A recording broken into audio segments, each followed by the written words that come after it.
Hi everyone, welcome back to Manifesting in Style. I'm your host, avasalmaci, and a few days ago I asked you guys to submit comments, questions, stories on my Instagram story, and I basically want to start a series on here where we talk about certain things because I feel like we're all going through something, we all go through things, and your submission might benefit or help someone else, and it might help me as well. I think it's really important on here that we create a community where we feel comfortable talking about things and we can all help each other.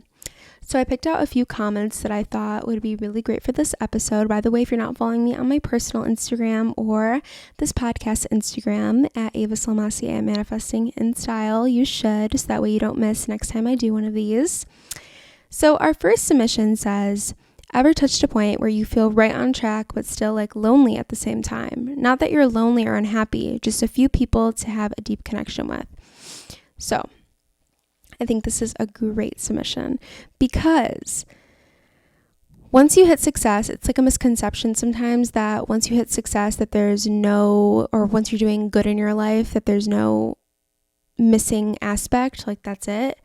But commonly, if you say you're doing good in school or you're doing good in your job or you just got a promotion or just things are going well in your life, but you feel like something's missing and you kind of feel guilty that you feel that way because you're like, why do I feel that way? Everything is going great in my life. Now, it's okay to feel that way. I'm just going to tell you that right now. But I think my answer personally, the key to this would be to create a relationship with yourself. So that way, one day, if you're longing, say you're longing for a relationship with someone, or say you're longing for a friendship, that way, when those things come to you, you're kind of ready for them. And like, if they come to you, if they don't, that's okay because you still have a relationship with yourself. And a relationship with yourself is super, super important. And how you create that is by being your own best friend, loving yourself and realizing that if it's just you at the end of the day, then that's okay. Ways that I personally like to work on a relationship with myself is by journaling, really understanding my emotions, understanding myself, and even the little things. Take yourself out to dinner, go buy yourself something nice, be that person for yourself, go to the movies by yourself.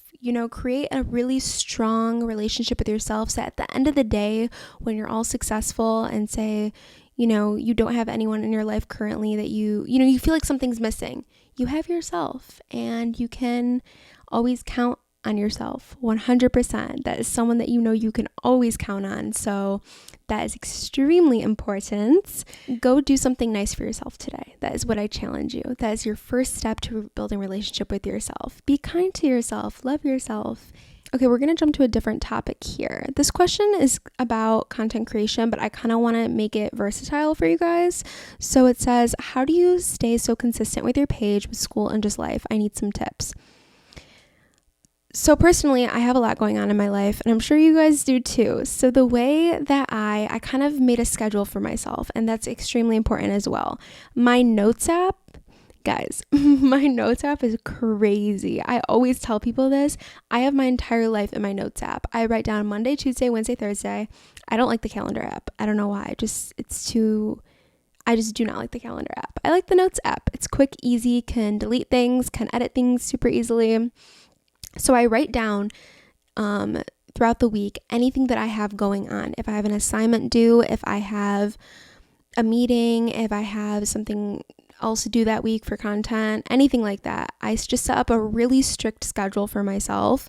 And I find that very beneficial because although, when you write stuff down and you look at everything that you have to do, you're like, it can be stressful, but at least you know exactly what you have to do. And when you get it done, you get it done, which is the most important part. Another way that I stay consistent in every way in my life is by trying to have fun with every single thing I do. Because if I'm not having fun, then I don't want to do it. So, for example, working out. I like working out, but it's like, sometimes I don't want to do it, but I have to make it fun for myself. That is key. Same thing with making videos, making this podcast. This is fun to me, so it doesn't really feel like work. And I think that should be a goal for everyone, is to create a life where your work is fun. You make it fun. and you find, even if it's like, for example, school. Sometimes school isn't fun and there's an assignment. Say you really like what you're studying, but an assignment isn't fun. It's just not fun, flat out. It's just like write a paper, and it's not about something that you want to write about. You have to find something in there to turn into a positive, like, okay, paper is gonna take me all day, but at the end of the day, it's gonna be done, and then I'm gonna have fun. That's a way to look at it. And then when all is said and done, obviously I have my priorities, but personal life is definitely a priority to me as well. So make sure, you schedule some time for friends, schedule some time for a FaceTime call with friends, go out to eat with your friend, go get coffee with your friend. It's the little things. Don't think too hard about it. It's the little things that can really, really make you happy, personally at least. Like if I go have coffee with my friend, that's so fun to me. I don't know. Do what makes you happy. I hope that was somewhat helpful. In conclusion, I would say make a plan every single week. Get on the notes app and write down everything that you have to do. And hopefully you guys will be able to balance everything.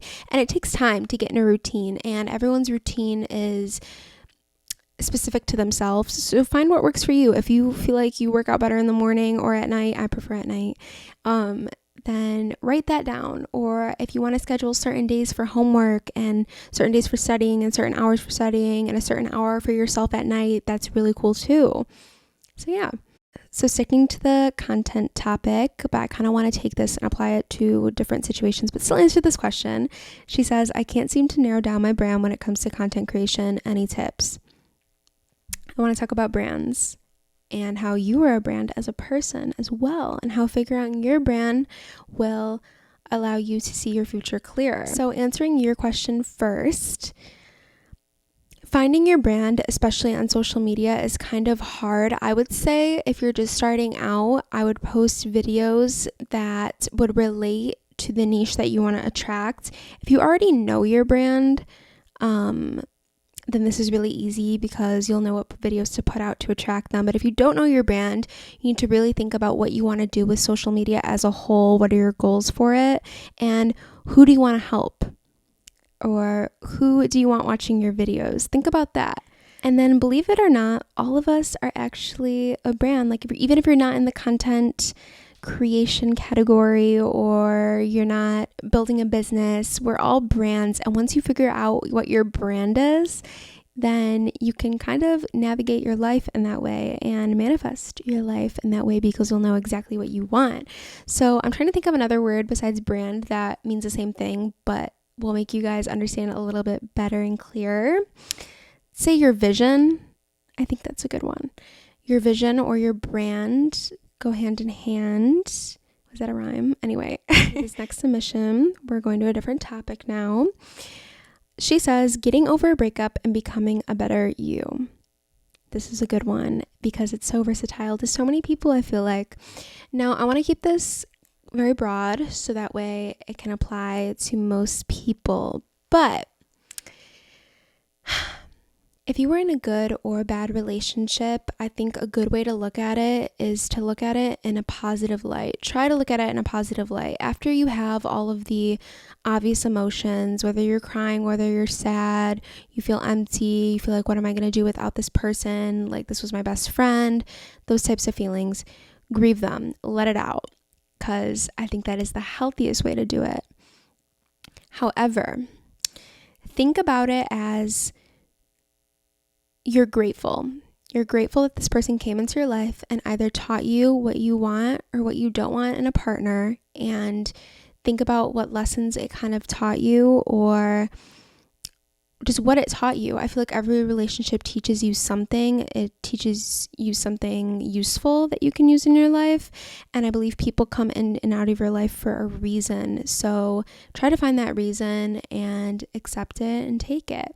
Now, after that is done, I feel like everyone talks about, glow up emotionally and take time for yourself and build a relationship with yourself.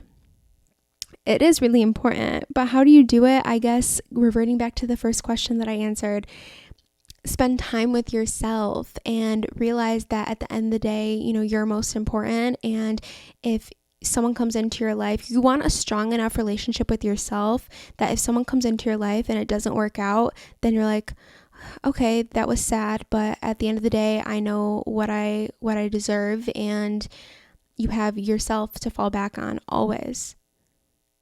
Be dependent on yourself only. Yes, that's all I could say on that. I don't have that much experience. Okay, this next one is how you built yourself up to ignore haters. And I'm going to phrase this question in a way of building yourself up to ignore people around you that don't support you or are kind of like hating from the side. We see you. I guess to just, my best advice would be to not think about them. It's really hard, but you need to think about why are they hating on you? Because you're doing amazing. Okay.